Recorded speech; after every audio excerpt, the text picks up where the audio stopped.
So 4 years ago, while married, I looked into the eyes of a stranger and I had this knowing feeling of he's your person.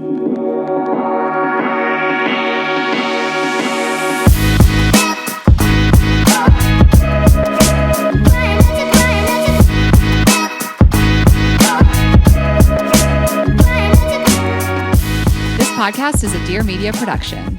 Hi, guys. Hi, guys. Welcome back to another episode of Girls Gotta Eat. Welcome back. Hopefully we're coming off an Eagles win. Maybe. Who's to say? We are playing the Vikings. Steelers beat the Vikings. Yeah, thank you. And while we're here, thank you guys for coming out to my Minneapolis shows. I had a great time, Rayna. I just hated being there without you. I love those people so much. I love Minneapolis. Love performing in Truly Minneapolis. the best.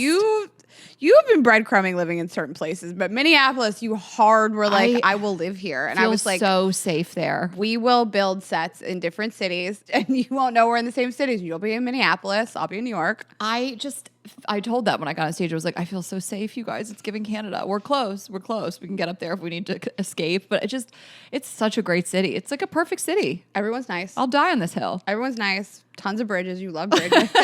The food is Food's good. Winters are rough. It's okay. It's okay. Just be cuddled up. Now you have your puffer. Anyway, I hope we fucking annihilated the Vikings. Okay. We'll remove this if we didn't. Our editor loves this. She loves this about me. It's Sunday. We might have to do a cut. The Steelers doing great. Our geriatric quarterback that I've made fun of, he's doing great. Doing great. Anyway, go Birds. Go Steelers, I guess. Yeah, We're a big Pennsylvania team. yeah, it'll be a PA Podcast. Super Bowl either way. It's a PA podcast. Anyways, all right, let's thank some of our partners and then we'll jump right into it. Thanks to Squarespace. Get a free trial at squarespace.com/GGE and use the code GGE for 10% off your first purchase of a website or a domain. And BetterHelp, get 10% off your first month at betterhelp.com/GGE. And Function, our first 1,000 listeners get a $100 credit towards your membership at functionhealth.com/GGE or use code GGE100. And thank you to SmartMouth. Get a special discount on your next SmartMouth purchase at smartmouth.com/GGE. And thank you to Rocket Money. Cancel your unwanted subscriptions at rocketmoney.com/GGE. And you know what it is, Saks Fifth Avenue. You know what to do. Head to Saks Fifth Avenue or Saks.com for inspiring ways to elevate your personal style. Cheers. We have our matching Chef Rose mugs. Little 4 p.m. latte. We talked about this Thursday if you guys missed the snack. Ashley bought me a little gift on TikTok Shop. My first TikTok shop purchase ever, and I have no regrets. You like to buy gifts for people. You do. You're gifty. I'm not gifty. I guess I see things sometimes and I think about people and I'm like, I have to give them that. It'll be so funny, but we have people in our lives that are such that high level of thoughtful gifting. And I'm just like, I could never. A lot of our LA friends, it's a real LA thing. Kate and Chad were on our show and then they immediately sent us flowers to say thank you. And oh my gosh. Sally was on our show and sent us flowers. I would never think to do that. The flowers I got this week. And I had to leave them in hotel rooms. So I was going to bring you flowers to your special taping, but I was like, what is she going to do with these? So I was in New York starting Wednesday. I went to Minneapolis Tuesday. Again, it was incredible. Thank you guys for coming out. Last minute, 2 shows, a late show Tuesday. I'm humbled beyond belief, and we'll get to more of it. But I got to New York Wednesday. My college girlfriend sent me flowers for the special, Wednesday, I think. They messaged me asking me when you get there. Okay, so I had them to look at and be in the room, Yeah. but then my fiance brought flowers to the special, and then his sister sent flowers on special day. They were that was so gorgeous. sweet. So that was Saturday. We left Sunday morning. We brought them, put them in the car.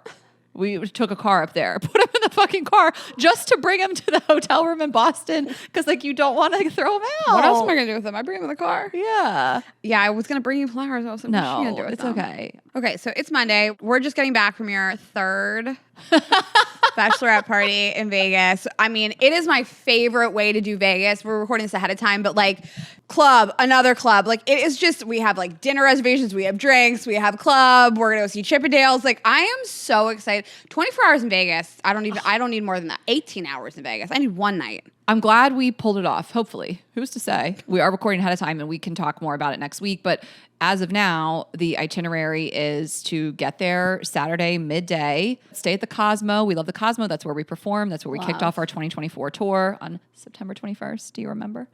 The 21st night of September 2024. And just go to the pool a little bit and then do drinks in that gorgeous chandelier bar in the Cosmo. I think, is it called the Chandelier Bar?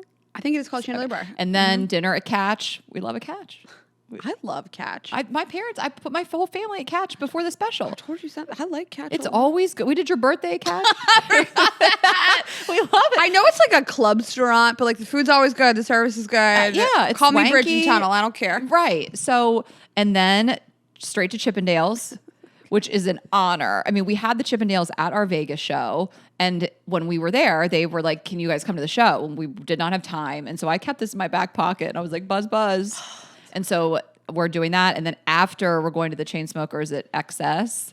And we're going to be on the stage. And then People are going to be like, who are these ladies on the stage? stop, Rayna. We look so good. We're doing all sparkly. No, I'm so much hotter than I was in my 20s and my 30s, to be Totally. honest. Oh, I saw those old pics. We were throwing around this past weekend. Jackie unearthed a photo of me from like 10 years ago. Yeah. And I was showing it to our agent too. And he was like, oh. Seriously. No, me too. I mean, me too. Oh my God. I look pretty bad today, but normally. And then I want to do, hopefully we can pull this off. We'll see. I mean, we're going to be going to bed at like 4:00 in the morning, but I want everyone to come into my suite Sunday morning and order like a bunch of room service and have like a pajama party and like recap the night, even though the night was a few hours before. Can I just tell you the funnest recap of a night I've had in so long was the day after your special. I was just like fielding. I want to talk about your special, but like the morning after, just like talking to every single person individually, I was like, well, I haven't had a recap morning like this in a long time. What was there, like tea? There was some. There was some tea. Yeah. Yeah, there was tea. But just like, it was all the same people that are there for you and I always, like, plus more people, plus your family. And the green room was like 50 people.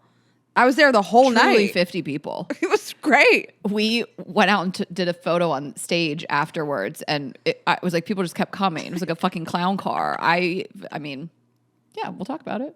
Hey, let's talk about it now. Okay, so I shot my special last weekend, now, or whatever, the 11th in New York. It was so beautiful. I'm not going to post any photos. I want you guys to see the special and see the set and see the vision come to life. And I couldn't believe it. I mean, I had a set designer, of course, and the production team I worked with was incredible. I'll do some like more thank yous and talk about everybody who did everything when it comes out. But the way we transformed that set, they did. I mean, I obviously I was in on this and I had a vision that they really brought to life, but then the venue couldn't have been more perfect. It was so stunning. I mean, this was like the best night of my life. I think I feel like it's one of the biggest things I've ever accomplished. And we've accomplished so much. And I've had these moments throughout this career with Girls Gotta Eat and like the Chicago Theater being one and, stepping out on that stage. I'll never forget it with you. And we've certainly had those things. And I think there's still more Rayna and I want to do. And I can think about those and what they're going to feel like as well. But for me, this was like a personal thing I did on my own. And I have not experienced anything like this where there's such a huge crew of people making your dream come true. And afterwards, they also were like, can we grab you for a picture with the crew? And I couldn't believe how many people. I didn't know. They were everywhere, all over. Like I met as many people as I could, but also I'm the busy. Obviously my producer was incredible and the set designer, and I met as many people as I could, but I truly didn't understand how many people, like how much work from so many people went into this. There was like 30 people, like all there for me. I felt so like I'm not worthy. Like I've never felt so loved and so supported and so accomplished and like so on a high as I did that day. And I mean, there's just so many different components of it. Like for one, you were part of it, and all my friends and family, like my whole family, like my parents, my brother and my sister-in-law and Lindsay and Buck and my friends. Rob came in for it. People flew in for it. It just meant a lot for them to be there. And the audiences, like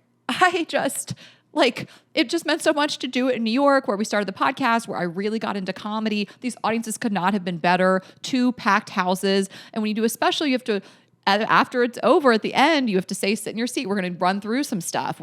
Ashley's going to come out on stage again, and you got to do the same like energy. And people go even harder because they like know that it's for that. I felt so loved. I literally had these moments where I'm like, how am I worthy of this? Like, I love you guys so much. I love the community that we've built. The messages I got after this were unlike anything I've ever experienced. Girls telling me about stuff that was going down in the bathrooms and like the community that we've built, that my material inspired them and empowered them, and everybody was laughing and they brought their partners or their girlfriends or their moms. And it's overwhelming in the best way. And I had an amazing glam team. Andrew, our agent, came and the shows were great. Like, I really am so proud of them. I don't know which one was better. And they afterwards, the first one, I obviously did two. And, you kind of should pick the better of the two and you can splice in stuff from the other one. That's typically how it works. I was like, I don't even know which one was better. And after the first one, they were like, we really don't see many first takes that good. Like, people kind of come out a little hot. They're nervous and then they settle in. They were like, you came out and just commanded the stage. I'm like, I've done this so many times, which most comedians do, but I felt so relaxed from the start. Obviously, I was nervous all day. I was crashing out. Don't get it twisted. But I felt just in the zone from the beginning. You're just nodding. Sorry. I'll be done with my monologue in a minute. I know you want to jump in, but I'm have the floor. Yeah, everything was perfect. I mean, literally by the end of the second one, I was like, I've never felt so exhausted in the best way. I mean, my feet hurt, like my body hurts. I probably have not eaten enough because I've been like nervous all day, and nothing's ever felt like that. I've never had any experiencing like that. I mean, it feels like when you wrap anything, a movie or a show, or, we've done so many shows and they always feel like such a high when we're done, but it's years of creating this material, 6 months of touring it, a crew of dozens of people making your dream come true, and you're surrounded by all of your friends and family and these incredible audiences from this community that we've built. I've never felt that in my life, and it was something I'll never forget. It was sensational. It was unbelievable, and I've said this before, like, all of our success for so many years has been so tied to each other, and we've shared all of our successes together. The growth of this podcast and launching a sexual wellness business and these sold out tours for 7 years. And like, this was all on your own, all by yourselves. Like, that's not true.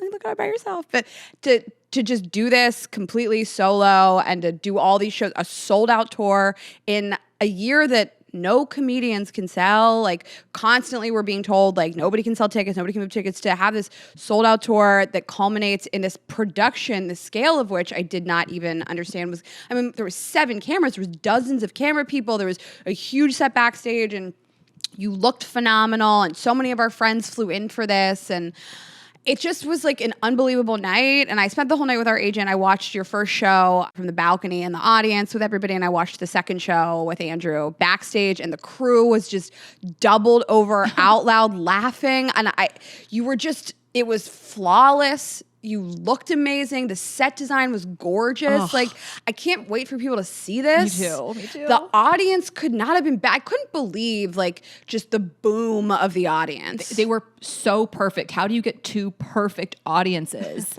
And I wonder sometimes, I've been to special tapings that feel a little awkward for various reasons. All the time.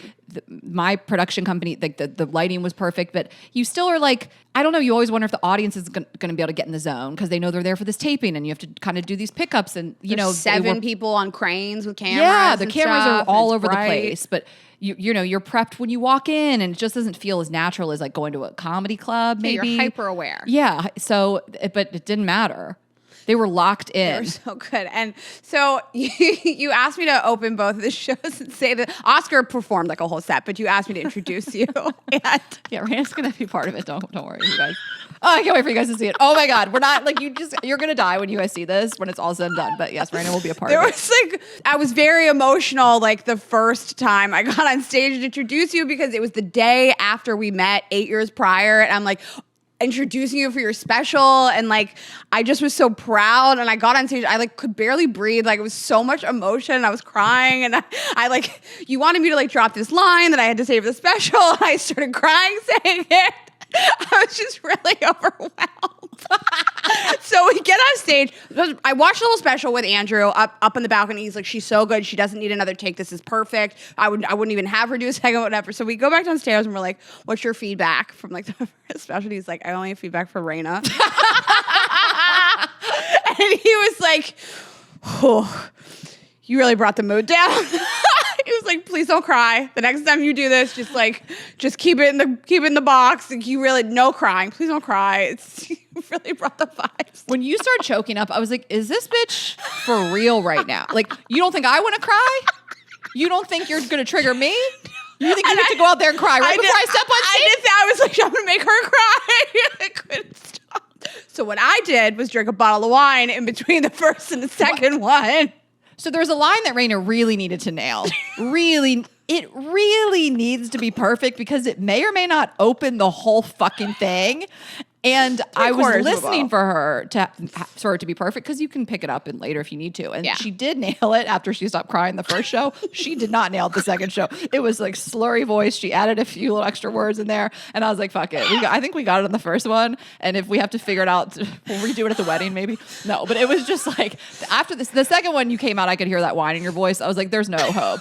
I got on stage and there's people sent me videos. I'm just like, I'll be honest, I'm drunk. Oh my God. That was really fun. And then I was great the second time. I didn't cry or anything. And I go backstage to watch with Andrew and we're like watching and the crew, I went to the green room for a second. I go back out to the camera and I see they're freaking out. There's like 8 people looking at the camera and they're like, oh my God, what are we going to do? What do we do? Her hair. And I'm looking, I'm like, her hair looks fucking fine. And they're like, no, wait till she turns. And you wouldn't turn. And like, this went on for like a few minutes and I'm like, guys, leave her alone. She's fine. There's nothing wrong with her hair. And they're like, no, there is. And you turn and there was just this one strand that just jetted out really far and like looped around and went back into your hair. I mean, it was so, and they're like, who's going to tell her? They're all scrambling. I'm like, I'll do it. No. And I was like, so I opened the curtain. You're in the middle of Jonas. Can I tag in from my perspective? Yes. I don't want to cut you off, but I do think you need to hear how this felt for me. Rayna, I did try to wait. She did an okay time. I wasn't mid-sentence, but I was mid-joke. Opener they were joke. freaking out. Yeah, I get it because this might be they might want to use this one, and there's a hair out of place, and so there's a teeny tiny break. I am in the middle of a joke though, and about to kind of segue into the second part of it, and I hear Ashley, and I'm like, this can't. Am I here? That can't be Rayna's voice on the stage with me. Rayna's whispering from the side of the stage. Rayna's here. She's out here on the stage. I turned to my left. You're there. I was like, what is actually happening? That's never in my life have I experienced something like this. And you were like, your hair's messed up. And I was like, this can't be real. Rayna comes out. She smooths my hair. And I do have to say, I actually thought about clipping this, so I'm not going to. No, they loved it. I had a great joke. I turned it around, and then I got back into it and finished the original joke. But what a thing to happen! The crew was like, "That was the best moment. We can't wait to clip this." Okay, good. That really makes such. The crew that I worked with, they were amazing. They do so much incredible comedy, and so for you to say that they were like enjoying it and laughing and stuff means the world. But this is the thing. I remember going to Nikki's taping when she taped Bangin'. She has a special called Bangin'. Uh-huh. It was in LA. I remember the set. It said Nikki really big behind it. And I remember her being on stage and there was like a natural break between jokes and the voice of God came on. Like someone from the mic from up top and said like, Nikki, you need to fix your hair. We're going to come out and fix your hair, powder your nose or whatever. But like for your best friend to be on the stage whispering, psst, psst. I was waiting for a natural break, but they were like freaking out. It was bad. It was like a big loop in the hair. Yeah. So that was such a fun moment. And just again, thank you to everyone that came for all the support, for all the messages. And then the next morning I woke up, we took a car to Boston with our flowers and I closed the tour in Boston at the Wilbur. And that's the theater where I met my fiance in 2021. There's a whole long story. Obviously, we didn't start dating until 2023. But all of it's happened in Boston with him. And the show was just absolutely incredible. I couldn't believe I had to do another show. I was like, you should end it on your special. But to end it there meant even more. It was this full circle moment with him. And he came out on stage at the end. And I love our Boston audience so much. Love. I mean, the Wilbur was packed. And we had people, some of his friends and some people in the green room and stuff. And then afterwards we walk into the W, and I'm going to talk about the W in a minute. The W's right across the street. We've never not stayed there every single time. It's literally 5 feet away. They have a deal with the theater. We always stay there when we perform at the Wilbur or we performed at the Box Center next door, the Wang. And I walk in, Rayna, never. Everyone from the show was at the fucking bar on a Sunday night at the W. Of course. It was screaming. Like everyone was up from there. Woo! Ashley. I was dying. And then the few people at the bar who weren't at the show were like, who the fuck is that? I did a whole round, took pictures of everyone, ripped a shot. Like I was like, I love you guys so much. I love our audience. I love the people that support us so much. We have the best audience in the world. We are so lucky. Every time I meet anyone, I'm just like, they're so cool. They're so funny. They're so pretty. It never gets old, and it'll never not feel like an honor, and I'll never not be grateful. But that was like such a moment. And like my fiance was there with his friends. They went and sat down and they were like, this is just crazy. But the W, I said this before, the first night he and I ever got together, we stayed the night in the W after the show in 2023 at the Wang, and we stayed in room 1112, and we loved that it had an angel number in it, and then we were getting married on 11125. And I knew we were going to stay back in the W, and then so I emailed them, so they booked my room for me, and I was like, I'd love to request this hotel room.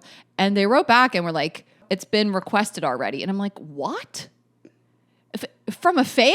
Like, is someone trying to have a fan experience? Yeah. So I was like, I didn't even know what to say. Why is that a thing? It's not part of like a wedding block. Like they were just like, it's kind of been requested. It's lore. It's like Taylor Swift. It's just, it's all these little things. Well, let me know if someone stayed in that fucking room.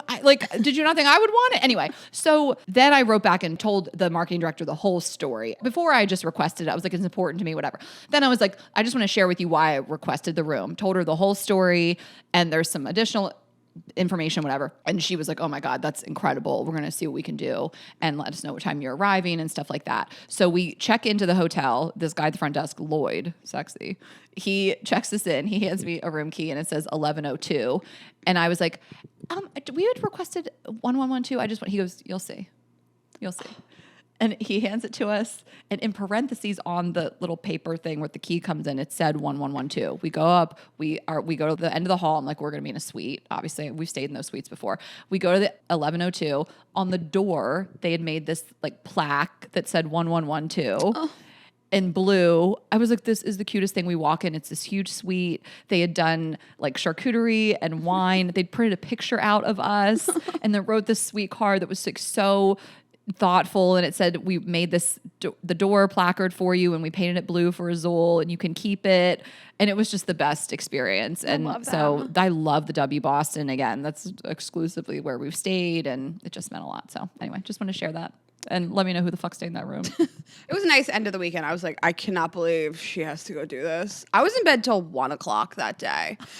I was so jealous of you. I mean, this was one of the best nights of my life. I just got to like look pretty and get all this attention. Thank you. And just like be with all of our friends and hang out. Like I had such a nice night with Andrew and also your fiance. We all hung out on it. And like it was just Jacqueline, my wedding planner, came. Oh, love her so much. It's just I had the best night, and then I just got to like sleep all day the next day and have to pack up. It was the best. It was a great weekend, and you planned this really special dinner Friday night before, and 10 of us went, and we just had the best time. I loved it. We went to Quality Meats, which is still, I mean, if you want a steakhouse in New York City, that's the one. And I used to, am I going to say it? Okay, so we're in the group chat. Rayna put 10 random people on a group chat, which I love to see it. Lindsay, well, most of them know each other, but your cousin Lindsay's Lindsay on and Buck. it. Yeah, so and I texted Lindsay and I was like, I think you'll like this. And she's like, I love being a part of this. Yeah. So Rayna puts us on the group chat. She's like, we're going to go to Quality Meats at 8 p.m., whatever. And then she's like, and I'll show you guys everywhere around this restaurant I fucked. And I used to manage at that restaurant. Yeah. Well, you've talked a lot about fucking in the restaurant. And I was like, I can't wait for the HR violation tour. And so we're going back and forth, and I mean, we walk in, and the person that I used to sleep with there 15 years ago was still working there. I couldn't believe it. Just at the bar. Just right there. I just watched your like face. I was like, you gotta be kidding me. I didn't know, like, do I go say hello? Like, did you lock eyes or anything? We looked directly at each other, but I was like, maybe you didn't see me or recognize me. But so the way that like Open Table or Resy or any of these platforms work is that you have a customer profile at every restaurant. And it probably says like, Rayna Greenberg used to be a manager here, got fired from here. like you think? 100%. Okay. The better the restaurant, the more notes they have about their clients. And restaurants have a pre-shift meeting and they talk about like the VIPs and like the special guests that are coming in. Oh, right. Yeah, I've And watched The Bear. They knew that we were coming because they sent a ton of free stuff over the table. They sent tons of appetizers and sides and wine, and You're right. Yes. they knew exactly what I it was. just don't think it was like Rayna got fired from here. I mean, they still treat you really nicely. You still know some people that work there. Yeah, you're everybody's like super a nice. real celeb. Well, I got fired for like having a drink on the No, job, right. which was so ridiculous because everybody drank on the job. You're right. I wasn't thinking that you would come up during the pre-shift meeting and that bartender's like, what the fuck? And it said like 8 p.m. Rayna Yeah, Green, yeah, like he yeah. knew exactly. When I made the, and I was just like, I don't know, I'm like frozen. I do not know what to. I also like there was no reason to walk over to the bar. It would have been like, hey, Yeah, we slept together 15 years. ago. totally. He was so hot. You know back what it then. reminds me of? I have two things. In terms of people staying at the same job for so long, when Carrie Bradshaw, of Sex and the City, Carrie had said she had an abortion with this server at this restaurant. She went to the restaurant. He still worked there. However, 10 years, 15 years later. And I was telling you that when I used to hook up with this guy that worked at a grocery store in Dover, Delaware, and I would hook up with him usually like winter breaks from college. So never after I graduated, but when I would come in from college, I would go out with my friends around Dover and I would hook up with this guy. And he was like so funny. And I never saw him as a long-term partner. And I don't know, he was just a fun hang. We would go out, we would like dance, like he had a kid, whatever, it was fun. But he worked at the grocery store, he worked in produce. And sometimes I would get drunk and if he was on the night shift, I'd like go there after the club. It was a mess. So the club, it was called Bubba's. It was in Dover. So anyway, We went to the grocery store after the club. no, I did one time. I like found him in the cereal aisle. I was all drunk. I mean, I go to West Side Market all the time when I'm drunk, so I get it. So 8 to 10 years later, I was with my friend Brooke, who would spend Christmases with us. She was the first Jewish person we took in for Christmas. And then it was Louisa, and then it was you. And my mom sent us to get stuff for Christmas dinner. We go to the grocery store, and I'm telling her I used to hook up with this guy that worked in produce. And she's like, shut up. And I'm telling her all this stuff. We're checking out, and she was like, I wonder if he still works here. And we looked up, and on the wall, there he is, Employee of the Month. What are the odds? Listen, that's a New York City steakhouse. You get a job bartending at a New York City steakhouse, you fucking hang on to that job, you make a fortune. Exactly. But you don't expect it at the grocery store. A New York City steakhouse, if you can get a bartending job, you never Totally. leave. Oh, and easy money. Yeah, it's just you print money. But like, Also, Employee of the Month, that makes me think that he's not even a manager now. Oh. Right? Would you have an Employee of the Month? No. The manager's not getting that's that. unfair because I mean, Right, so technically the manager's So nominating. 10 the years employee later, award. he's just still working produce? He's comfy. Good for him. He was comfy. Okay, let's just take a quick break. Okay, this podcast is sponsored and brought to you by Squarespace. I'm so excited to talk about Squarespace because this is the website platform Ashley and I have used for the Girls Gotta Eat platform for many years. And We mine. bought the domain through Yeah. there and yours. I used it for One Hungry Jew when I was selling merch. And Squarespace is an all-in-one website platform for entrepreneurs to stand out and exceed online. So whether you're just starting out or managing a growing brand, they make it easy to make a beautiful website, engage with your audience, sell anything from products to content to time all in one place. I mean, I've just been using this for so many years, and like our website specifically has so many different pieces of information. It has our entire episode catalog, so it allows me to like easily, we upload that every week. It has our product line. It has our live shows. People can shop tickets. It has so many bells and whistles. It's so easy to use. But even if you don't have all those bells and whistles, I mean, you guys can go to mine too, ashhess.com. I mean, that's way more simple, but I had this vision of like, I do want everything in like one kind of scrollable homepage, but you can still bounce around, see like tour dates, bio, like it's unbelievable and it's so easy. I mean, clearly I don't know coding and this and that. And then Anna, who works for us, jumped in and she helps me with my website too. And it's just so easy to like pick up, and she's wonderful too. And she's figured out some different hacks and has made anything I've wanted to happen because it's just so doable within Squarespace. I can't imagine any other platform. Absolutely. And they have like cutting edge AI technology, but in terms of design, I mean, there's templates. It couldn't look more beautiful and be easier to create a really professional, easy to use website, no matter what type of plugins you want to use. They have Squarespace payments, so it's the easiest way to manage your payments in one place. You can connect all your social accounts, so everything that we do on TikTok or Instagram, any other platform, platform is connected there. It's really easy. You can sell content. There's tons of SEO tools also. So, I mean, SEO is so important if you want to get discovered quickly. It is just the one-stop shop. And I think that websites are really intimidating, especially because people are like, how am I going to design this? This is really like complicated. It's not. Squarespace makes it so simple. So easy. So you guys can check out squarespace.com/GGE for a free trial. And when you're ready to launch, use GGE to save 10% off your first purchase of a website or domain. Okay, and I am telling you guys about Smart Mouth. This is the only mouthwash scientifically proven to give you 24 hours of fresh breath with just 2 rinses a day. Man, my breath was really on my mind as you are around 50 people in your face. You're just like, please, God, let me not be hot breathing on these people. And literally, I'm a coffee drinker. I'm drinking it right now. Had the most garlicky shrimp scampi last night for dinner. You drink coffee before shows. Yes, garlic that's what I'm hummus. saying. Garlic hummus, totally. So it's really important to me. And the secret is their dual solution smart zinc technology. As you pour, the 2 solutions activate billions of zinc ions that instantly eliminate bad breath and keep it away all day. We love this little fun fact that it was developed by the dentist who literally wrote the encyclopedia section on bad breath. And it's super easy to use. There's a snap top bottle, so effortless convenience with the same 24-hour fresh breath. So I have talked about this, that I wasn't really a mouthwash girly before I discovered Smart Mouth, and I really have been loving it. And the toothpaste too. I'm really picky about toothpaste. I've used the same brand of toothpaste my entire life because that's a little more under the radar, because I just don't like the standard ones you get in the grocery store. I'm not going to name any names, but they just give me like a weird aftertaste. My mouth doesn't feel that clean. So I was skeptical to try anything new, and I can tell you that Smart Mouth, I've totally switched to it. I'm really, really liking it in terms of the toothpaste and, of course, the original activated mouthwash. They have so many different products you guys can check out, and we really just stand by it. So you can never have bad breath again. Find Smart Mouth at Walgreens, Walmart, and Amazon, or visit smartmouth.com/GGE to snag a special discount on your next Smart Mouth purchase.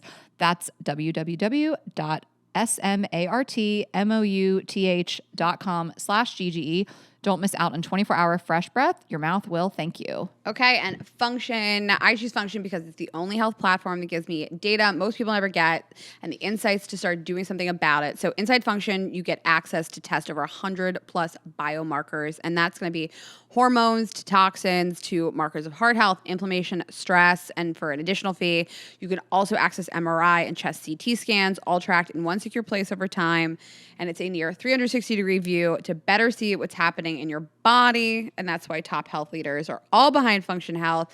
This is really the best way to just source all of these tests in one place. And it's so easy to use. And then the platform gives you so many different recommendations for how to move forward once you have the results and check the results. So specifically, let's talk about autoimmunity. So your immune system is supposed to protect you, but sometimes it does misfire. And with autoimmune disorders, the body starts attacking tissue and creating inflammation and causing symptoms such as pain and fatigue, often long before a diagnosis is made. And I think all the time, like, is this a problem, or is this just like being alive? Yeah. And so this can help you look through all these different examples of relevant biomarkers and test and track early indicators of autoimmune disorder and tons of other issues that might be occurring. Routine checkups really include these markers, so autoimmune issues specifically are often missed until symptoms become severe. So for lots of reasons, this is why I use Function, and you guys can learn more by using our link. Function is a near 360-degree view to see what's happening in your body, and our first 1,000 listeners get a $100 credit towards their membership. Visit functionhealth.com/GGE or use gift code GGE100 at sign up to own your health. Okay, well, let's get into it with our guest. Okay, guys, we are very excited to welcome our guest today. She is a best-selling author and speaker, best known for her books, Choose Wonder Over Worry and The Answers Are Within You. She's also the creator of the Feelings Journal, a tool that transforms the way you engage with your emotions. Her writing and illustrations reach 9 million people per month, and her work has been featured in such publications as the New York Times, New York Magazine, Today, Self, Fortune, Forbes, Entrepreneur. Her new book is out now, Lovable, One Woman's Path from Good to Free. Please welcome to the show, Amber Ray. Hello. Hi. You've been making the rounds from all of our faves, Caitlin Bristow and Almost 30 and Vienna Farron, and now you're here. I'm here. I'm Coming to us from the very excited. Hamptons. Yeah. We're so jealous. Yeah, we wish we were with you in the Hamptons. Yeah. I know. And as we record with you, you're doing a book launch party tonight. The book comes out as we record. Came out last week. last week. Okay. Party starts in 90 minutes. Oh my God. Okay. We'll get you out of here. Great. We're good Pretty though. We're ready. good. Yeah. Okay. Well, congrats I'm ready. also. Thank How you. Thank you. does it just feel like birthing? Like, how does it, Yeah, it is it feels cathartic, all the things? Tell us. it feels to finally have people reading the book and Hmm. responding to the book and like to hear the resonance and to hear so many women being like, wow, this is my story too, or you put to feelings what I've been experiencing but didn't necessarily have the words for.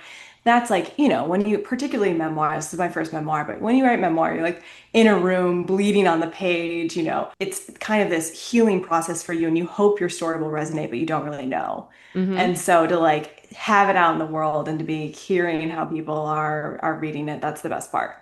Okay. Well, we're gonna probably end with responses to the book and how Yeah, it's been yeah. feeling. But I guess give us the boilerplate. What inspired you to Yeah. write this book? Your story is really, Hmm. really fascinating. So 4 years ago, while married, I looked into the eyes of a stranger and I had this knowing feeling of he's your person. And it was this crazy moment because, of course, I was married. I'd left New York in the pandemic and I was in Todos Santos, Mexico, building a land project with my then husband, who is now my business partner. And we were in the throes of that. And I was desperately trying to convince myself that the relationship was right. We were 9 years in, we were best friends. We were never really romantic partners, had a sexless relationship, but we were good friends and we got along and there were things that worked.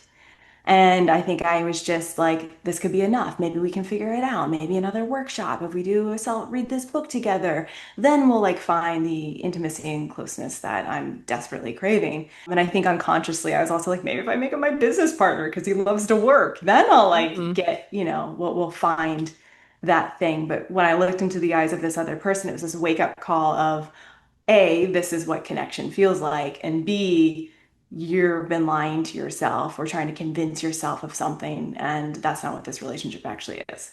You open the book with this really powerful story of standing on the altar on your wedding day, and everyone's Yeah. looking at me thinking they're so happy. And you put, your self-talk, which is like, I don't think this is gonna last. Yeah, yeah, yeah. Yeah, I walked down the aisle thinking I'm not sure how long this is going to last, but maybe we'll throw a great party. And you knew before that, or you felt that way before that? Yeah, I pretty early on, he was 3 hours late to our first date. Hmm. And I What? remember being, yeah, Okay. and his phone died and blah, blah, blah. And like, but I remember being like, I don't know if I can trust this guy. But he said Mm. all the right things. And like, I'm so sorry you feel that way. I take full responsibility. Like, he like really owned his part in it. So I was like, okay, this guy can like own up to things. Like, maybe it's okay. But, I think I had that inner voice within me saying repeatedly, like, I don't know if this is right. And Hmm. the chemistry, the like sexual chemistry piece there never really felt quite right. But I Hmm. like I thought, and I was 26 years old then. I was like, oh, Hmm. we'll figure that out. Like maybe it'll get better in time because and he's a good guy and we get along and Hmm. like I like his friends. There were things that I could look to and point to and be like, that's great. But there was a voice within me that was like, are you sure? Are you sure? Are you sure? But I kept pushing it down, pushing it down, and pushing it down because I mean the truth is I like in some ways wanted it to work. Did you have friends in your life that you were able to ask at the time, like, well, everybody probably feels like this all the time. Well, I have doubts, but so does everybody. We don't really have sex, but sex dwindles for people. Did you have community around you that you felt comfortable even saying those thoughts out loud to? I don't think I was fully honest, and that wasn't because I was Mm. being dishonest with my friends. It was because I was scared to be honest with myself. Yeah. And if I was honest with myself, then I would have to be like, what are you doing? But I like, I definitely had friends that I could be like, we're not really having sex that often. And I think, for a few of my friends, they had been in long-term married relationships, had kids, and they're like, well, we're not Hmm. really having sex that often either, Yeah. So like, I don't think, not to jump ahead, but like when I was leaving and going to friends being like, okay, here's what I've realized. This is not right for me. There were friends who were like, thank God, Mm. like we could sense this and feel this. And now that you're voicing it, it makes so much sense. So, I felt like I had a really good of support in the leaving, but I think it wasn't until I like was super honest with myself that I was even able to be really honest with my friends. It's really hard, especially in your 20s, to put words to that, to when you find good on paper guy. And I found that Yeah. too. I was engaged to him and I found this guy who treated me good enough. We also didn't really have much of a sex life, but like we got along. He was a good teammate. It was fine. He was a nice person. He didn't hurt me emotionally or physically ever. I mean, it was just a good enough relationship. And I was very afraid to ask myself the question, which you say in the book, which is like, how do you phrase it? Like, what's the thing you're like too afraid to admit to yourself? And that Yeah. thing for me was like, I'm just not that happy with this, with good on paper guy. I love good on paper guy.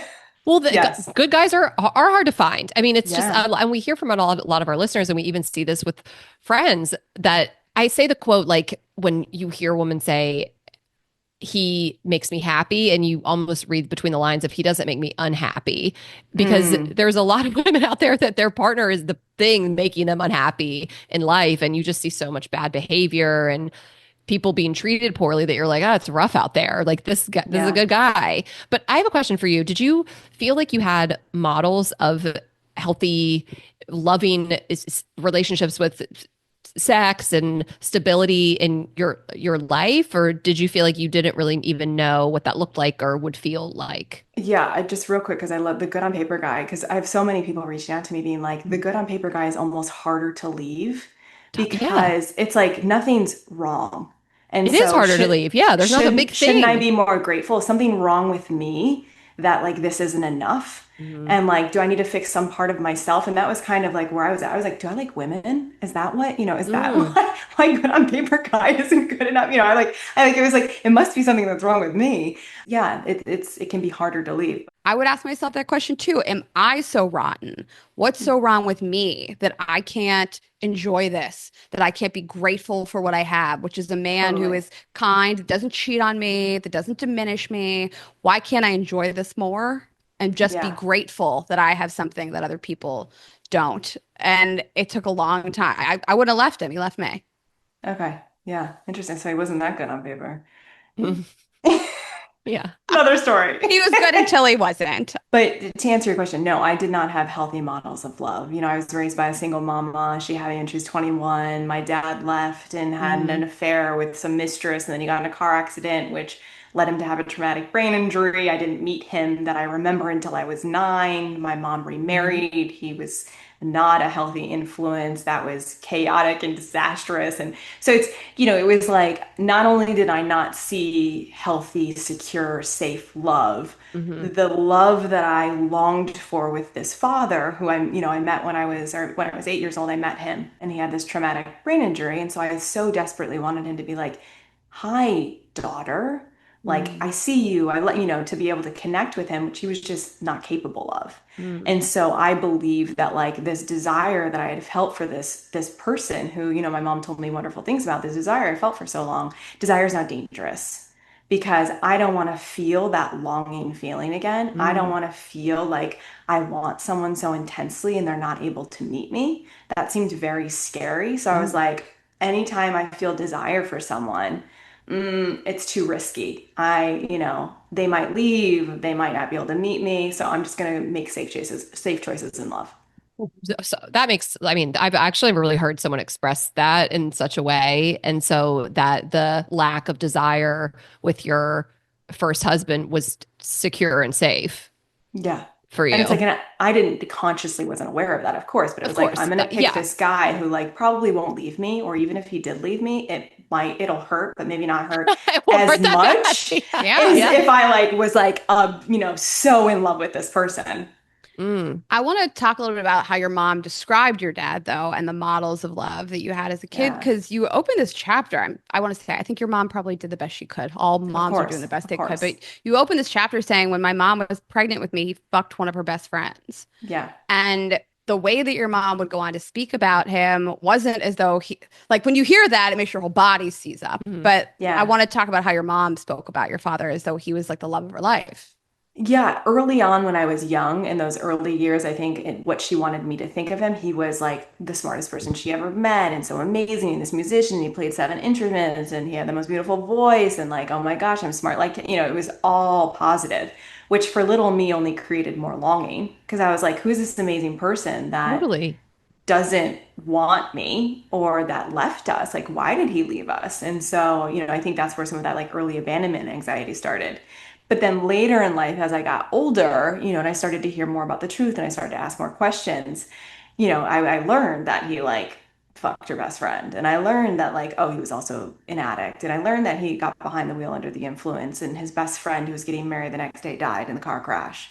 I like learned more details, and I was like, okay, this is actually like, I think it was actually helpful to understand that he wasn't this like perfect man who just, decided we weren't good enough for him. Yeah, I'm sure it really formed the way you looked Mhm. at romantic attachment and attachment in general to a parent. This amazing person didn't want to raise me. And that's a whole different discussion, but I'm also very fascinated by it in the way that a parent might talk about the absent parent because why would you not want your little girl to think her dad is a superhero and he's the, Totally. the white knight and then it's like, or do you go the complete opposite and just like, this man's terrible, you trust me, you're better off? And I guess obviously the truth can fall somewhere in the middle, but it's interesting that that's the story you were told. Totally. And I'm grateful she wasn't like dad bashing. Like she Yeah. was Yeah, never that's what I'm saying. like, Yeah. Yeah. You almost like it was, overcorrect. It's the overcorrection yeah. of like the bashing is the like, he's perfect. Yeah. Yeah. And Yeah. I think it was also painful for her to look at, which is what she Hmm. said later. Like when as I've started telling my story and putting it out there, it's uncomfortable for her because she's like, ooh, I didn't want to look at this. I didn't want to look at like, what comes up for me around this. Yeah, and there is no right answer. Thinking about, do you tell your kid the truth, which is really painful, or do you build this person up that left? I mean, there's just no right Hmm. answer. And we all Yeah, romanticized too, in totally. general, whoever it is, past partners, family members. Like, I think we have a tendency to do that. So, Hmm. Totally. Though I do think like little me could have handled, listen, he was extraordinary in these ways. And I really loved this about him. And also, there were mhm. some aspects of him like where he needed to grow up and like he was a kid. Like I feel like she could have given me Yeah. like both. And Hmm. I maybe, I don't know what age I would have been in, but I think I would have been able to handle and hold that and I wouldn't have then romanticized him so much and Hmm. For longed for sure. him Yep. so much. And Hmm. also like personalized his leaving. Hmm. Yeah. Well, I'm sorry. And it sounds like she did her best. And Yeah. fast forward, you're with Good on Paper guy, and you're like, "Ah, I don't know, is this like how everybody feels?" And you talk about going to therapy and lying to the therapist. So Yeah. let's talk about knowing that you wanted to be in therapy and then not, as many people, not being honest in therapy. Yeah, it was just like we were in this like and denial and avoidance was kind of our whole thing. Like we never fought, and I thought that was a good thing, but it was actually, I think, an issue because we were Hmm. never bringing up the things that mattered to us. We were never Hmm. confronting the issues that were alive in the relationship. And yeah, we like went to this therapist, and it's as if we were trying to convince the therapist so that we could convince ourselves the relationship was right. Hmm. And so we would go there and be like, these amazing things are happening, and this is happening with his business, and I'm getting another book deal. And she was just like, she'd be like, why are you here? You're my favorite couple. Oh It my was like, God. but if Right. anything, like, I feel like also the right therapist might be like, why are you really here? Like, Yeah. you know, and so Yeah. like, but we never told her we weren't having sex. I remember there were a few like, okay, we're getting into some things, but I mean, it was just, I think another part of, the story we tell ourselves, because we'll always find the evidence for what we choose to believe. And so we were choosing to believe that this was right. And so we're going to go to therapy, and maybe this therapist will convince us that we should stay. Hmm. Can I ask you, you're in therapy. This is a safe space to admit some deficits in the relationship. Why did it feel so frightening to say we're not sleeping with each other? I think if we admitted we were not sleeping with each other, it would mean the relationship was over and we needed to separate. And I don't think we were ready for that. Hmm. Or just the idea of that felt too scary or too uncomfortable, or like we're in this deep. Our communities are now we're in business together. It was like we were too far in. How could we like blow it all up now? Did you feel unhappy day to day, or was it just like you said you have a friendship, you still have a friendship. So was it just coexisting and kind of this unsettling feeling that something better is out there? I think part of my how I responded to childhood trauma was I'm fine, I'm Hmm. good, I'm happy, I can keep going. I'm not your crazy behavior, you're the emotional immaturity, the violence, the chaos, like the things that I witnessed. It was kind of like I'm good and I'm going to keep going. And so I think it was like, was I happy in the relationship? It was like I'm happy because I make myself happy. Hmm. It's kind of my like Okay. I'm in charge of that. And so I was more focused on like I can be good. I can be good wherever. I'm Hmm. easy breezy. I'm gonna go with the flow. I can like make this work. But like if I like got really quiet and listened and was like, am I happy in what we have? It would have been a fuck no. Okay. Yeah. Hmm.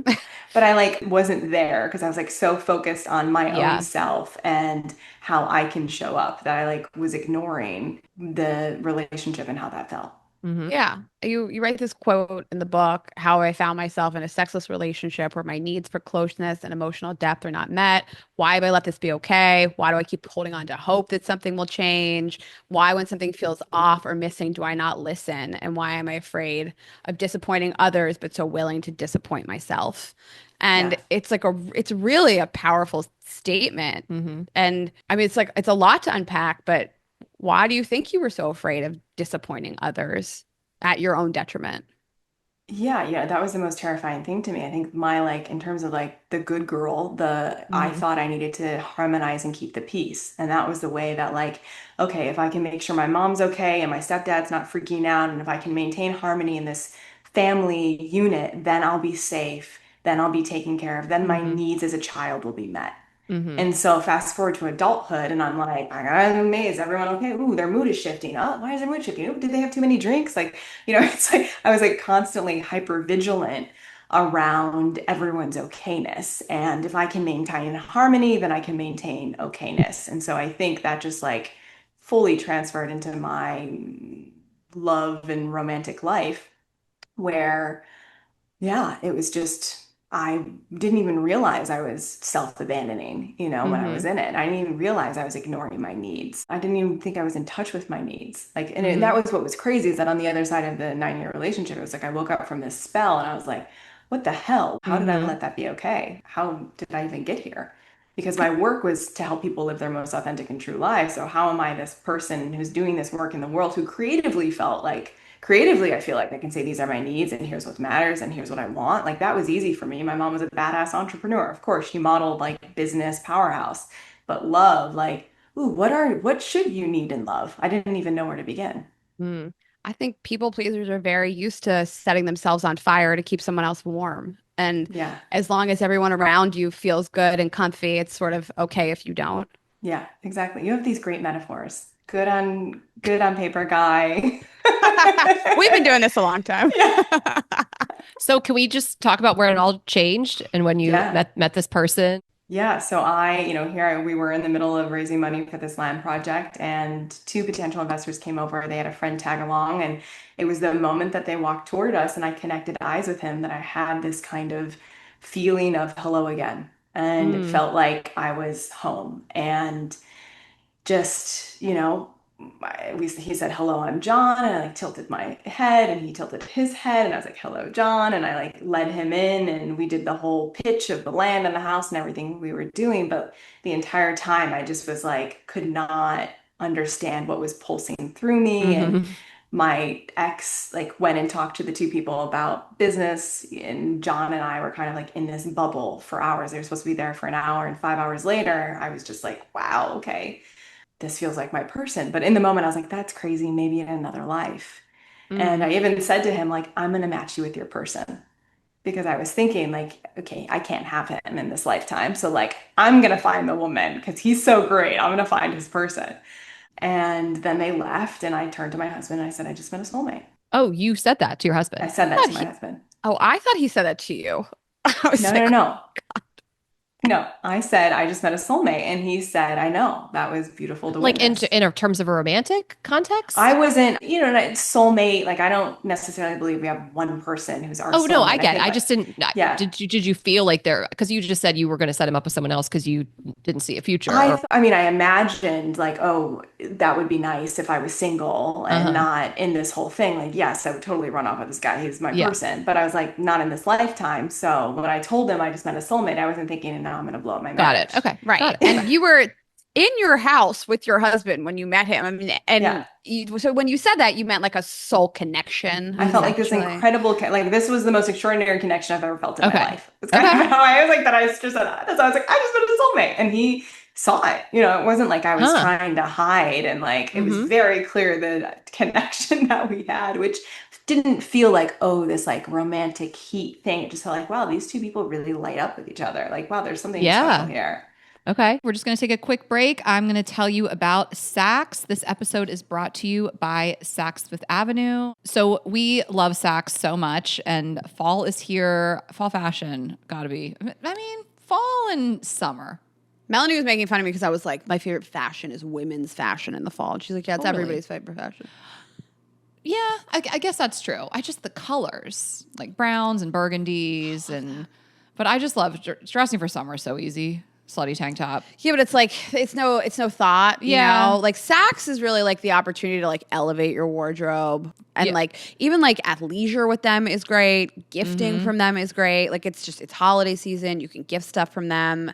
There's just so much to choose from. And just every brand. I mean, I'm looking, like, we love ALC, those pants that people used to DM me about. They were like, tell Rayna to link our pants. They were ALC. Alexis Bitar, that jewelry, you got me those earrings. I'm looking at some Alexis Bitar earrings for my wedding, actually, like my ceremony and reception.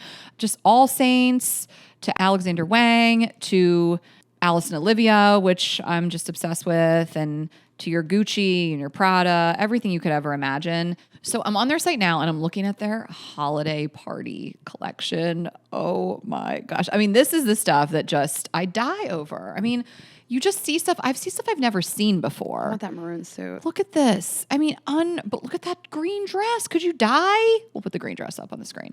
I mean, I love that you can sort by category. Like, what are you looking for? I just find stuff I've never seen before. I know. And there's some websites everybody shops on. Everybody Like everybody has. just shows up on the same thing. Yeah. So really, you guys should check out Saks. We are such fans of it. Everything you could ever need. I mean, stuff for kids, stuff for all ages, all occasions, accessories, jewelry, shoes, everything you could ever want, because shopping should be fun and easy. You guys can head to Saks Fifth Avenue or Saks.com for inspiring ways to elevate your personal style every day. Okay, and this show is sponsored by BetterHelp. So October 10th was World Mental Health Day, and this year we just want to say thank you to therapists. And BetterHelp therapists have helped over 5 million people worldwide on their mental health journeys, millions of stories, millions of journeys. And behind every one of those is a therapist who showed up and helped somebody. And I mean, I think where I would be, honestly, without the therapists that have come on the show and the work that they've done and the books I've read. And even lately, I've just been like dabbling with so much therapy to deal with the situation that I'm dealing with. And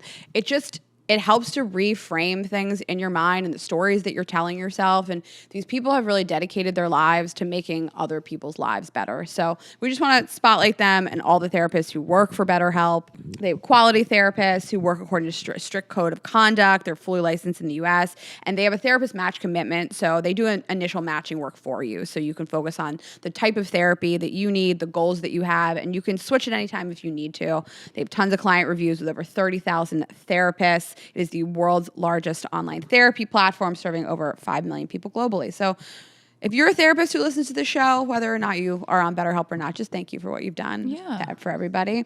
And this World Mental Health Day, we're celebrating therapists who've helped millions of people take a step forward. If you're ready to find the right therapist for you, BetterHelp can help you start that journey. Our listeners get 10% off their first month at betterhelp.com/GGE. That's BetterHelp, HELP.com/GGE.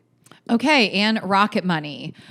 You know what really can add up, and some people forget that they sign up for, is like fall sports subscriptions, stuff like that. Like football, like you might be like, I want to watch this one football game, so you sign up for something, you just forget. I have so much stuff I've signed up for. I don't know Right, about. and then they're charging you in the summer. You're like, I haven't watched a football game in months.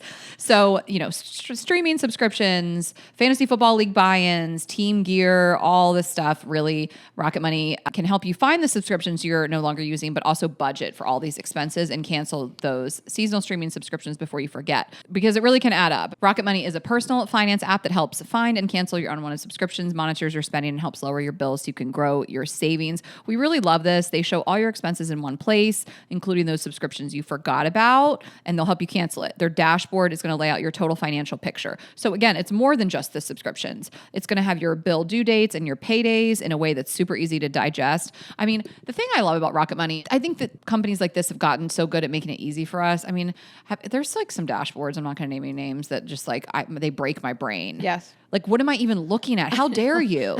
No one thought maybe this is hard to use. Yeah. So yes, it Facebook is Business really, Manager. really easy. Okay. So they really are going to help you reach your goals. If you have something you'd like to save for, they can help analyze your accounts to find the best time each month to put that extra money aside. They'll even try to negotiate lower bills for you. The app is great. It automatically scans your bills to find opportunities to save and then goes to work to get you better deals. They have saved users over $2.5 billion, including over $880 million in canceled subscriptions alone. Their 10 million members save up to $740 a year when they use all the app's premium features. So just think about that. That $700-800, what would you do with it if it was just in your pocket thanks to Rocket Money? So cancel your unwanted subscriptions and reach your financial goals faster with Rocket Money. Go to rocketmoney.com/GGE today. That's rocketmoney.com/GGE. rocketmoney.com/GGE. Okay, we'll get back into it with Amber. So let's talk a little bit more about the story and how this builds, because your husband was along for the ride, essentially. This guy becomes your business partner. Yeah, so I'm thinking I can't have him as my life partner. I'll make him my creative partner. So he comes in and he's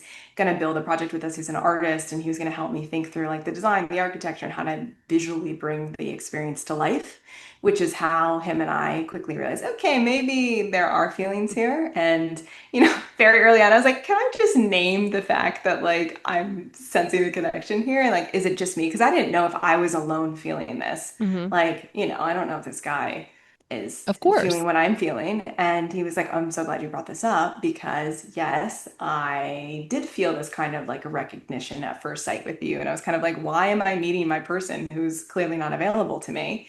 But his whole thing was like, I just felt like you were showing me that like what unconditional love could be like. Like I can love this person without possessing her.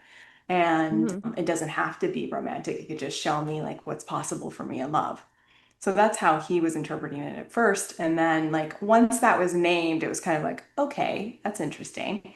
And then, I think my ex's participation in it of like, wow, now that John's hanging out with you and kind of meeting your emotional needs and I get to work more, like this is really working for me. And I was like, that's interesting information. So it was just like this. I mean, it was nuts. And also like every time I was with John, I was like shooting star. And I mean, like I couldn't put all of the synchronicities and things that were happening inside the book because it would sound way too cheesy. But I feel like, the universe was like, hello, I'm gonna like be really like obnoxious and showing you all of these things to be like, hello, pay attention. I feel like there's something here. Yeah. Felt like everything was conspiring. Like seeing the world in color for the first time, like life starts now kind of thing. Exactly. It's like everything is black and white. Now it is vivid. Yeah. So in the beginning, your husband was just like, look at her go. She found a new buddy that lights her up. I mean, he was around a lot of this, right? Yeah, he was. I mean, he even like left us on the beach one time. It was like, your connection is undeniable. Why would I get in the way of it? I was like, what is happening? But But it is was he like, saying, sorry, is this like in a romantic, like, I guess was your husband picking up on this? Like the writings yeah, on the of wall? course. Okay. And I Yeah. think like I truly believe that like a part of him, the way that he loved me was that he wanted me to experience the best love that I could experience. And I think he knew on some level, of course, that like that was not what we had. And so he was watching me like almost like fall in love, real love for the first time. And he even said like, I'm happy for you, although this like, if the roles were reversed, like this wouldn't feel good for you. But then at one moment, like in the midst of this, he like meets a woman and has a connection with her and then comes to me. It's like, I feel like I met my John. And I like had my hand on her thigh and I was worried you were gonna like walk up. And I was just like, actually, that makes me happy for you Yeah. too. I mean, it was just Yeah. like this bizarre. I mean, that's why it was just like this bizarre, like, okay, now that we're like open and seeing what our relationship is more clearly. Like at one point, he's like, what if John became your boyfriend and we opened our marriage? And I was like, okay, if we opened our marriage, you would be my best friend. You would not be romantic at all. I'm not like gonna go be with John and bring that into our marriage. I was like, John would be my like partner and you Yeah. would be my Yeah. friend. And actually, you for like proposing that is very clarifying. It was just a very illuminating like Mhm. roller coaster. So I'm curious, like, where your husband was in all, even the 10 years prior. Like, did he feel that his needs were being met? Were you the only person that was out here being like, I'm not sure about this? Or was he like maybe there's more for me too. Like, what Hmm. does he feel all these years? I feel like if one person is self-abandoning in the relationship, like my friend said, like liberation is a two-way street. Like when you liberate yourself, you liberate the other. I also think if one person is self-abandoning, then that can also be a pattern. And so I imagine that he, if you're only having sex twice a year, I'd hope he would want sex more than that, unless he's just an asexual person. I don't know. But like, I can't imagine his needs were fully being met either. But you guys haven't really discussed We that in never like depth. went into that. He's now remarried and like has moved on in his life. We more like acknowledged like how much we were in the story of our relationship rather than the reality of it. And he Yeah. like, that like meeting John was a wake-up call because he realized how asleep he was in our marriage and like we had more of the like honest like what it was, but I wasn't like, why didn't we have sex? Or like Or just like, we're why did you let this happen? Like you're yeah. asking yourself is like, how did I let this happen for 9 years? Like, I'd be curious if you know the answer. I'm curious what his answer is. Yeah, I'm curious too. But Yeah. like, Yeah. and I don't want to speak for him, but Totally. We understand. All right, We'll we'll have him on. focus on you. Oh, yeah, yeah. and I'm then we'll get kidding. John on, and then we'll get through it with Yeah. everybody. Yeah. So you're like, I realize I'm in love with John, or I want to be with John. I Do you love John. do you start negotiating with yourself? Like, do I leave? Do I stay? What does it mean? How's it going to feel? Like, what is the self-talk? Massively negotiating with myself. I'm like, this is insane. He's a stranger. You've known him for 3 weeks. What are you gonna like leave something you've been in for 9 years for this like sexy guy that you feel connected with? Like, there was, and what the hell are people gonna think? And I think there was a lot of shame around like leaving someone for someone else. Like how awful and how terrible of a person and how selfish I must be to just be like, sorry, bye. Granted, like it's so much more nuanced than that Of because, like, course. some could argue that like we've left the relationship far before the marriage ended. Yes. But like those were the voices, the critical voices in my head. What are people gonna think? Like this is crazy. And I called a girlfriend of mine and like kind of told her, here's everything that I think, and I'm falling in love with this person, and oh my God, what do I do? And people are gonna judge me. And she was like, yeah, people are gonna have feelings about it, but like that's not yours. And she ultimately was like, liberation is a two-way street. No one benefits from you being half in on the relationship. So you making the courageous choice will align each person to the right thing. And like, don't delay the inevitable. Like, you Well, gotta and I'm over like, here like your husband sees it. Like that's the whole thing that yeah, it's just like when he to me, if I'm putting myself in your shoes, like the second he's like, well, maybe you should date John and we should be open. I'd be like, okay, now I have my permission. Let's call it. Like I don't know. I'm just like, this is a very different situation. Like you said, there's yeah, so much nuance. This is not yeah, you in a marriage where your husband was in the dark and you're sneaking right. around. It's very different. Yeah, it was very out in the open. I was not hiding. Hmm. Yeah. I've never heard of anything like this. It's just like, I know. I mean, he I'd be was like, so along you for the agree. ride. Well, John and I are meant to be together. I actually thought, I mean, I knew where your book was going, but had I not watched clips and read other interviews, I would have been like, did they become a throuple? I mean, your husband was just around for a lot of this. I know. I know my agent, I was like texting my agent as it was happening. She's like, has there been an orgy? Put that in the book. I was like, unfortunately, that is not the dynamic here, but Yeah. So you separated with your husband, and like the short story is you're now obviously married with John, and your married, husband is 10, remarried. And how we long have have you guys been married? almost 3 in November. Okay. Okay.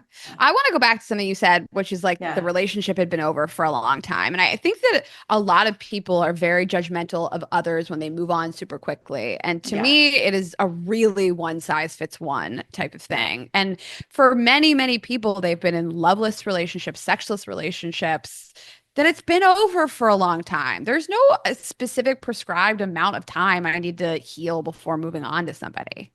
Yeah, I agree. I couldn't agree more. And like, I think women in particular, we grieve while we're in things. Because when we finally had the conversation and ended, I wasn't filled with grief. I was filled with relief because I finally honored Right. myself and did the thing that like I knew I needed to do. And I realized like all those years of me like asking for something and not being met, like all of those and like the frustration and the loneliness and the like the sadness and all of those periods, I was like, Mhm. oh, I grieved this when I was in it. And Well, so yeah. And that's why it feels so easy to leave. And that's why I feel ready to move on. I've like healed what I needed to heal and processed what I needed to process while I was in the relationship.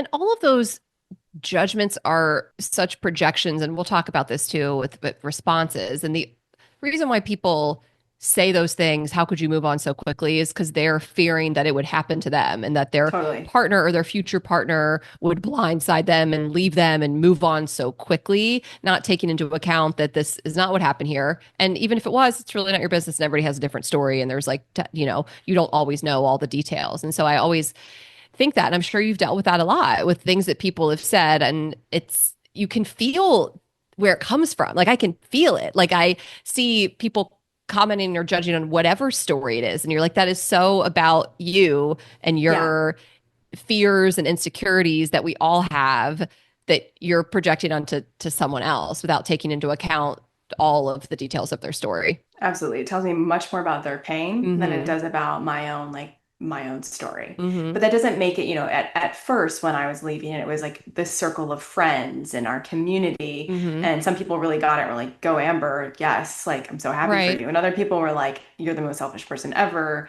I mean, said crazy things. And I like got defensive and I tried to explain myself and if they Yeah. understood the story and if they knew that he was like involved in the ending and Mm-hmm. I was like if I can just help them understand maybe then they'll get it and I think what I realized is that I didn't need anyone to get it because I And you got it and can't that's all that mattered and I can't yeah. and no amount of explaining actually Mm-hmm. helped them get it because Yeah. it was about their own pain. Yep. Mm-hmm. Absolutely. Did you have people in your life that are no longer in your life because they just couldn't understand it at the time?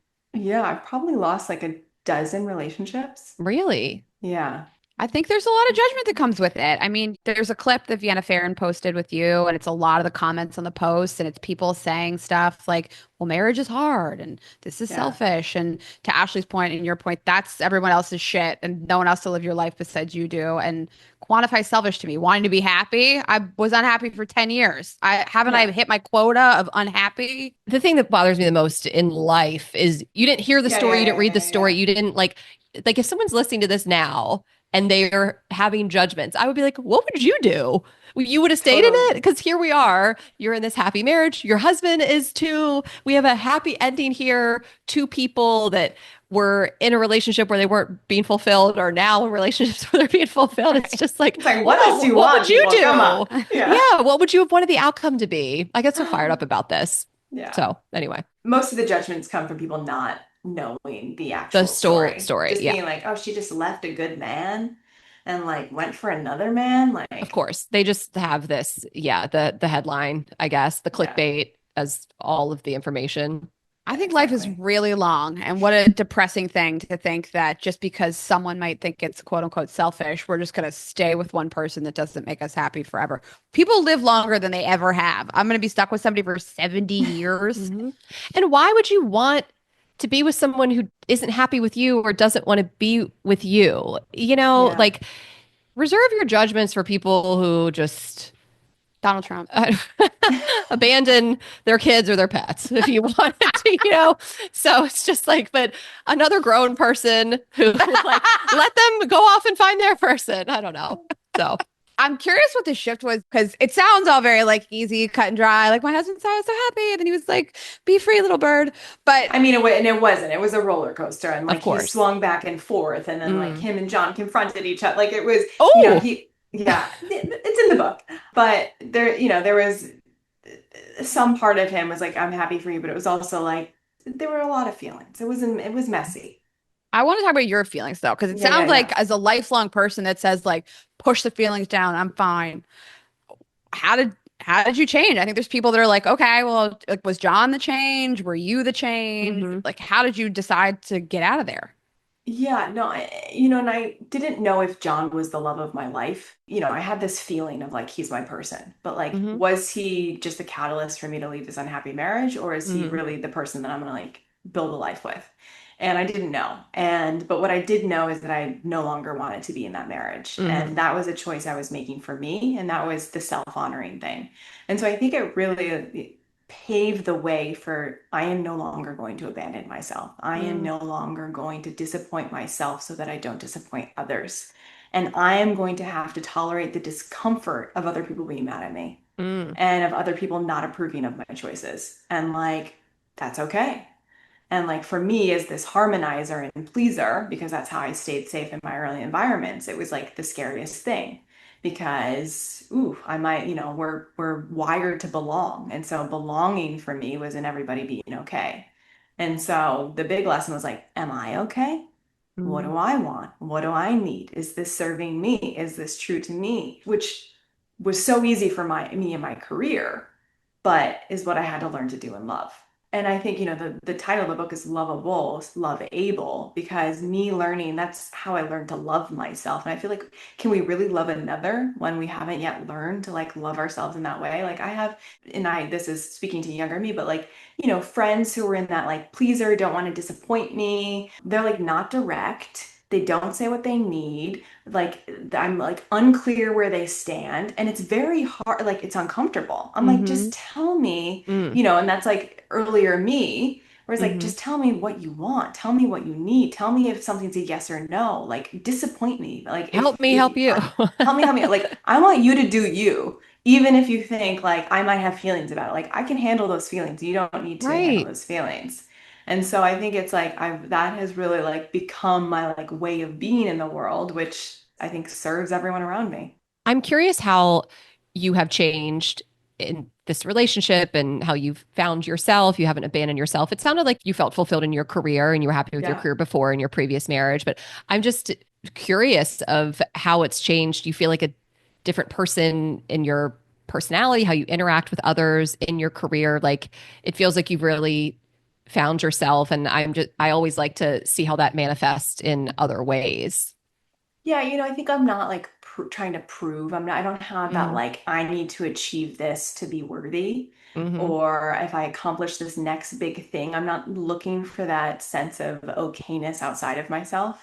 I feel like I've found that within. And so the things that I create come from a place of like, this is meaningful to me and is an Mm-hmm. expression of what's important versus like, will this resonate? Will others like this? I'm not, my gaze, I feel like is less outward and it's more inward. Mm-hmm. And then, here I was on the other side of a 9-year sexless marriage, and now I'm getting into a relationship with a sexy man.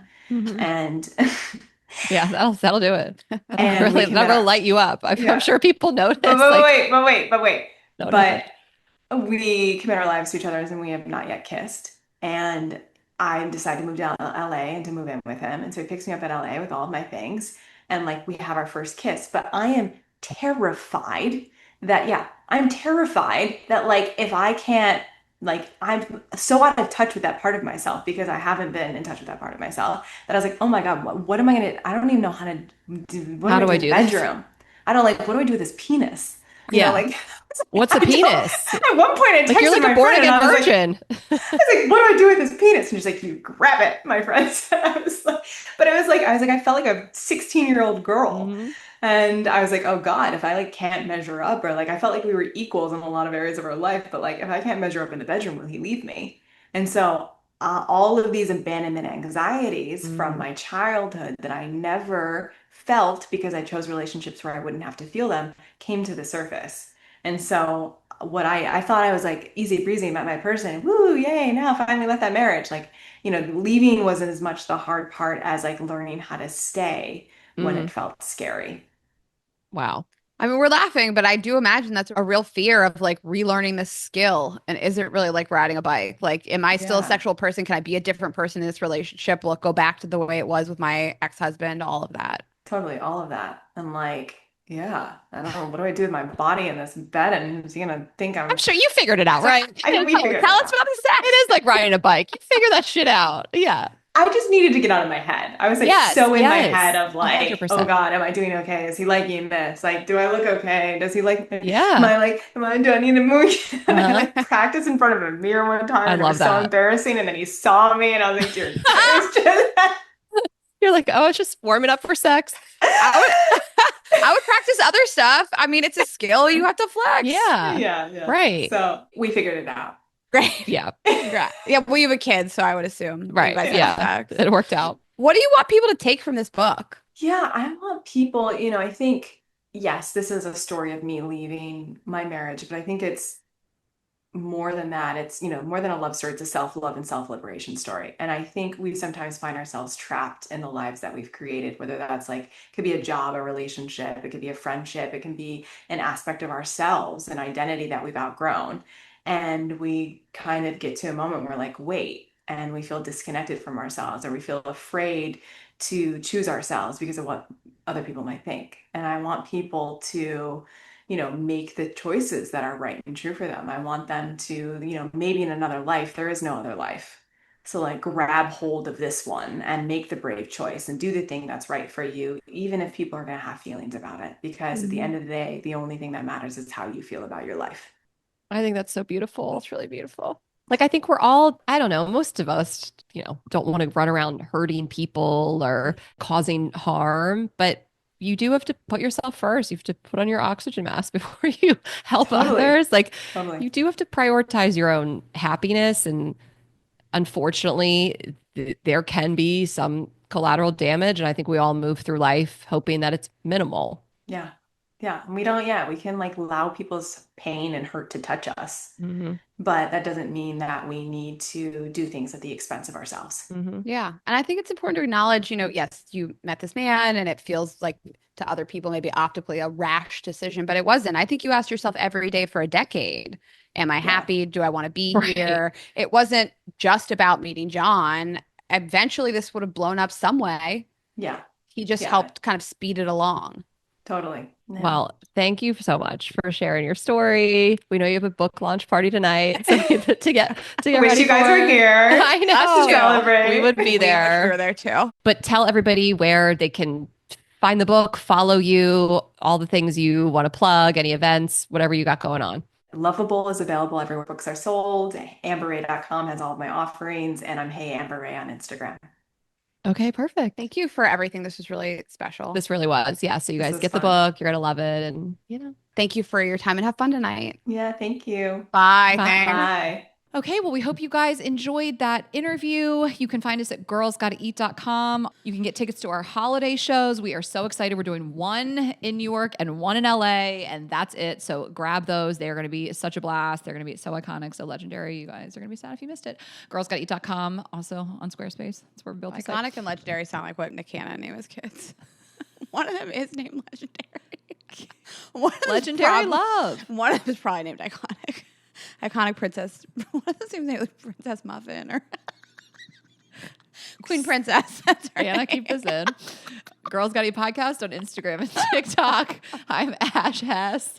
Rayna is Rayna.Greenberg. Subscribe on YouTube. Share this episode with a friend, and we will see you Thursday. Have a great week, guys. Bye.